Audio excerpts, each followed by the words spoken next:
La petite interview avec Marcus à domicile. Salut Marcus. Salut, bienvenue à la maison. Comment t'as découvert le jeu de rôle toi alors? Alors moi je suis tombé dans le jeu de rôle quand j'étais petit, mais c'était il y a très longtemps, parce que je suis né en 66, donc dans les années 80 je crois à peu près, un peu avant, j'ai découvert le jeu de rôle avec Donjon Dragon, sachant qu'à l'époque il n'y avait pas autre chose que Donjon Dragon, hein. Et c'était vraiment un truc très particulier parce que c'était pas distribué partout, c'était que en anglais, on allait acheter les Monster Manual et autres livres de règles dans les boutiques de jeux spécialisées dans le jeu de rôle, il n'y en avait pas beaucoup déjà à Paris. Et c'était en anglais, donc j'étais obligé d'apprendre l'anglais pour pouvoir déchiffrer les règles et pouvoir jouer avec mes potes. Donc voilà, Donjon Mais, Dragon. mais concrètement, tu l'as trouvé où la boîte ou le bouquin de jeu de rôle?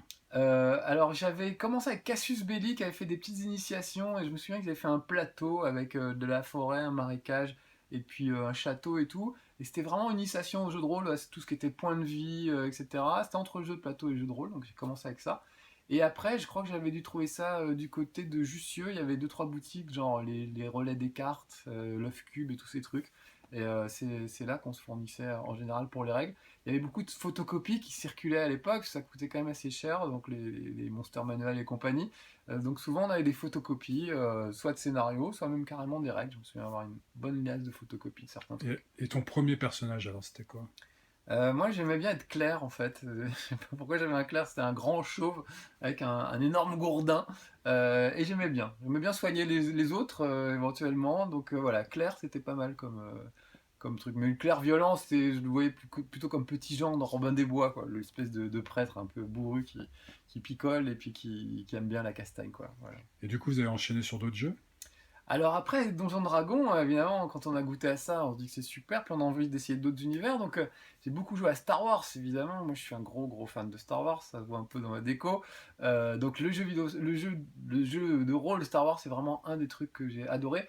D'autant qu'à l'époque, c'était une des seules sources, il n'y avait pas Internet et tout. Donc tout ce qui était les vaisseaux, les véhicules, les Ewoks, par exemple, je me souviens, moi, par exemple, je peux vous décrire les rites nuptiaux des Ewoks, comment une femelle Ewok va choisir son mâle, etc. Ça, c'est des choses que j'ai apprises dans les manuels de règles de Star Wars, parce qu'on n'avait pas tous les trucs d'internet et tout ça, donc il y avait des tas d'infos dans les livrets de jeux de rôle Star Wars qu'on n'avait ni au cinéma, ni dans les BD, ni dans rien, quoi. Donc l'univers Star Wars, c'est comme s'il existait grâce aux jeux de rôle en grande partie à mon époque, et donc j'ai adoré plonger là-dedans. Et je crois que tu as découvert d'autres jeux de rôle, dont un qu'on aime Ouais. tous les deux. Alors j'ai été très fan aussi d'un jeu qui s'appelle Paranoia, qui est un peu oublié aujourd'hui, mais tous ceux qui y ont joué s'en souviennent. C'est un univers futuriste très très sombre en fait, où on joue un clone. Donc on n'a pas un personnage, mais 8 ou 10 ou 12. Donc dès qu'il crève, bah, il est remplacé par son suivant, mais ils sont tous exactement pareils. Sont tous enfermés au 40e sous-sol d'un bunker et tout le reste à l'extérieur est soi-disant irradié et tout. Ils ne sont jamais sortis, ils n'ont jamais le droit de sortir.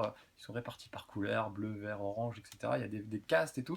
Donc c'est un univers a priori très sombre et très glauque, sauf que c'est un jeu très très drôle où vraiment on fait un peu n'importe quoi, puisque le personnage on s'en fout qu'il meurt, il est tout de suite remplacé par un clone. Et voilà, ils connaissent rien du monde extérieur. Donc quand on a un bon maître de jeu, ça donne des trucs super, parce que quand ils sortent à l'extérieur, ils voient un poteau avec des bouts de papier qui pendent de ce poteau, ils comprennent pas ce que c'est. En fait, c'est un arbre, parce qu'ils savent pas ce que c'est que des feuilles et qu'un arbre. Ils vont trouver une arme un peu bizarre dans des ruines.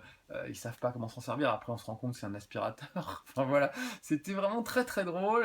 C'était très sympa à jouer et vraiment j'ai beaucoup de nostalgie pour ce jeu. Ça s'appelle Paranoia. Alors, Donjon Dragon, Star Wars, Paranoia, James Bond aussi, je crois. T'étais plutôt maître de jeu ou plutôt joueur? Ou les deux? J'ai fait un peu des deux. J'aimais bien être maître de jeu sur Star Wars. Vraiment, ça c'était un truc que j'aimais beaucoup. J'ai fait beaucoup de trucs. J'ai fait beaucoup de maquettes aussi. On filmera, tiens, tout à l'heure, tu verras. J'ai fait beaucoup de maquettes. J'ai fait la barge de Jabba, par exemple, pour un jeu de rôle. J'ai fait une forêt de Ewok pour le jeu de rôle Star Wars aussi. Parce qu'une forêt, par exemple, quand tu fais un jeu de rôle, si tu dessines les arbres sur un plan, bah, tu dessines juste le rond des arbres et on n'a aucune idée de la hauteur et de la profondeur du truc. Alors que là, j'ai cloué deux trois branches sur une planche et j'ai fait mes petites cabanes de Ewok en rondin et tout, et on pouvait jouer là-dessus. Donc c'est des maquettes que j'ai faites à la base, c'est des dioramas, mais ils sont faits pour jouer au jeu de rôle. Et la barge de Jabba, j'ai tout fait en carton pour une partie qui se passait sur la barge de Jabba. Voilà. Mais toi qui es très altruiste et sympathique, ça se passait bien en tant que maître de jeu? T'as pas trouvé eu des petites situations un peu... Alors moi j'ai toujours été très coulant avec mes joueurs, c'est-à-dire qu'à partir du moment où ils avaient une bonne idée, même si c'était pas très crédible et réaliste, j'acceptais et je les aidais. Bon, moi je préférais qu'ils fassent un jet de dés raté, c'est pas très grave, du moment qu'ils avaient proposé une idée folle et intéressante et originale, en général même si le dé ratait, je leur accordais le truc, voilà, donc j'étais très coulant. Après, ils m'ont surpris, mais c'est ça qu'on aime dans le jeu de rôle. Quand on est maître de jeu, on se fait embarquer par les joueurs, on prévoit un scénario, puis ils font autre chose. Donc, je me souviens d'un Donjon Dragon où j'avais créé une auberge avec un patron d'auberge qui devait leur donner des renseignements sur leur quête. Et pour compliquer un peu le truc, j'ai décidé que le patron de l'auberge serait sourd-muet. Donc, le gars il serait obligé de lui parler par signe, etc., pour se faire comprendre. En fait, ça les a énervés, ils répondaient pas à leur appel et tout ça, donc ils sont un peu fâchés, ils ont commencé à le molester, et ils ont fini par le buter, ce que j'avais pas prévu du tout. Et puis avant de partir, ils m'ont dit mais il n'y a pas derrière le comptoir, je vais voir derrière le comptoir, il n'y a pas une caisse et tout ça. Bah, en panique, je dis bah oui, il y a une caisse en bois, il faut la crocheter évidemment, donc ils font leur petit jet de dés, réussissent le crochetage, et puis ils récupèrent, alors je lance, pour savoir combien ils récupèrent, je lance un dé de 6, donc 1 ça fait 10 pièces d'or, 6 ça fait 60 pièces d'or, et bah ça tombe sur 6, donc ils récupèrent 60 pièces d'or, ce qui est beaucoup. Donc ils s'en vont et puis bah, après ce qu'ils ont fait c'est qu'ils ont braqué toutes les auberges qu'ils rencontraient, que je mettais sur leur chemin pour leur filer des infos en fait. Mais eux ils en avaient rien à foutre des infos, ils m'ont fait des hold-up en série. Donc bah, pour réagir à ça, bah, au bout de 4 villages j'ai commencé à mettre des panneaux wanted avec leur tête sur les murs. Du coup ils étaient en panique, ils se sont dit bon faut qu'on se déguise, donc ils se sont coupés les cheveux, ils ont trouvé d'autres vêtements pour se déguiser. Enfin on a vécu toute une aventure qui était absolument pas prévue juste parce que au début ils sont partis en sucette sur ce pauvre patron d'auberge sur muet. Mais c'est ça qui fait la force du jeu de rôle. Je me souviens encore de cette aventure-là 30 ans après, alors j'ai oublié la plupart des autres. Mais voilà, c'est ça qui fait le bonheur du jeu de rôle, c'est la possibilité de faire absolument tout ce qu'on veut en liberté totale, ce que aucun jeu vidéo ne peut apporter. Aucun jeu vidéo ne peut accorder autant de liberté qu'un jeu de rôle, vraiment. Alors du coup, est-ce que récemment tu t'es un peu remis au jeu de rôle, hein, parce que t'as reconnu ça un petit peu? Alors, les jeux de rôle, c'est génial, mais ça prend du temps. Et malheureusement, du temps, j'en ai plus beaucoup aujourd'hui pour faire. Je peux plus faire des parties de 6-7 heures, me coucher à 4 heures du matin comme avant. Je le fais encore pour le jeu vidéo de temps en temps, mais voilà, on vieillit et c'est un peu dur. Donc, il n'y a pas très longtemps, avec des potes chez Asmodée, on a décidé de se faire une petite soirée revival jeu de rôle. Donc, on a vraiment été très sérieux. On s'est dit, on va commencer tôt, on perd pas de temps à papoter, à faire autre chose. On joue. On s'est retrouvé vers 19 h. À 19 h 30, les feuilles de perso étaient faites, tout était nickel, voilà. On joue à Bitume, le jeu de croc qui se passe dans un monde post-apocalyptique, mais en France. Donc on se retrouve dans les ruines de Montargis ou des trucs comme ça. Donc c'est assez rigolo de voir. Ça peut être la ville où vous habitez vraiment. Donc il faut s'imaginer Mad Max devant chez vous. C'est quand même un truc super. Donc un super jeu vraiment. On avait un super maître de jeu, un super scénario et tout. Donc on s'est vraiment éclaté. Sauf qu'à minuit, il y en a un qui a dit ouais, il n'y a que moi où je tombe de sommeil, je suis fatigué. Et en fait, on piquait tous du nez, on était tous fatigués à minuit.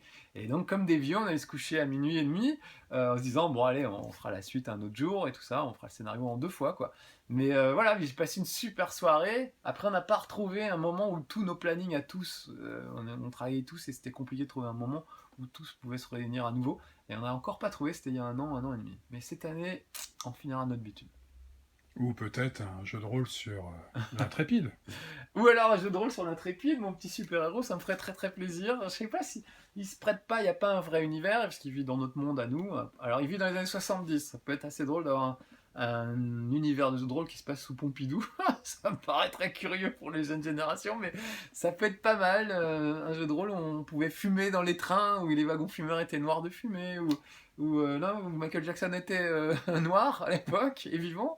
Voilà. C'est un monde curieux, les années 70-80. Mais ouais, pourquoi pas, l'intrépide en jeu de rôle. Ouais, ouais. Merci Marcus. Bah de rien, Et c'était un puis, plaisir d'évoquer ces vieux souvenirs. et à très bientôt. Ciao. Ciao. Alors si tu veux filmer, voilà ce que je te disais, ça c'est ma petite barge de Java. Faite donc avec du carton, des calendriers, des trucs comme ça.